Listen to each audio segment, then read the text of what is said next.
Very special guest live in studio this morning. Dr. Tracey Wilen is a prominent thought leader on the impact of technology on society, work, and careers. Dr. Wilen is currently on a corporate speaking tour, and she's taken time out of her trip to chat with us. Thanks so much for coming in today. Thank you. Thanks for having me. So one of the topics that you discuss is a career selfie. What is that?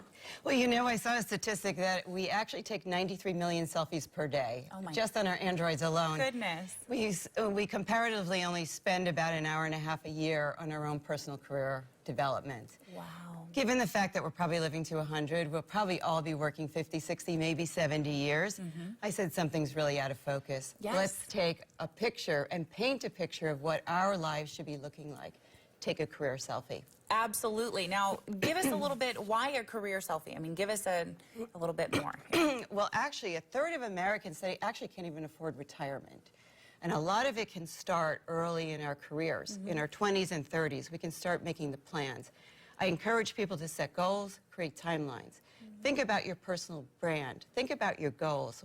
What you're doing in your 20s and 30s will have an impact on what you're doing in your 50s, 60s, 70s, 80s, and 90s. Yes. So people need to think about these things. And I think, like you said, career selfies, people are 93 million selfies. Maybe we're not thinking about those at all, especially those younger generations, people in their 20s and their 30s. That's the last thing they're thinking about is what they're going to have to do when they're in their 70s and their 80s and their 60s. That's right. And I even encourage people in their 80s to think about what they're doing in their 90s and 100s, because the reality is we will be living longer and we need to start thinking ahead. Yes, absolutely. Now, I do have another question for you. Kids are going back to school. How can people earn some extra income, especially maybe those moms? Well, you know, if you're a digital person, I would encourage people to look at these on-demand jobs. Uber drivers, gig walkers, these are people who walk through stores, take photos, get paid for it, like a Walmart, 7-Eleven, BMW. Airbnb, you can rent out that spare room. But you can also do things like make goods and put them on Etsy, clean out your closet, sell off some of your clothes and brand items on eBay. And, you know, if you're creative in writing, where there's always a need today for content writers, for bloggers, social media people. So there's a lot of ways that you can find jobs when the kids leave. Yes, absolutely. Now, for those who don't know, tell us how blogging actually even gets you. There's so many blogs out there. It's like if you even start to look, there's just so many. Tell us a little bit about how you can get started in something like blogging and how it does make money.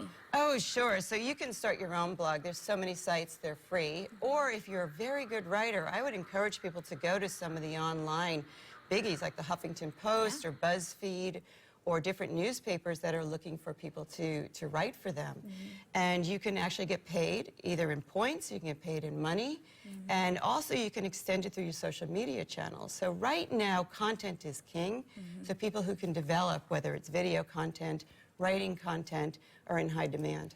Absolutely. Well, thank you so much for coming in and talking to us this morning. It's so great to have you here. Thank you. Appreciate it. Now, if you would like more information on Dr. Tracey, there's some information right there on your screen. All of this will be posted on our website for more information on her.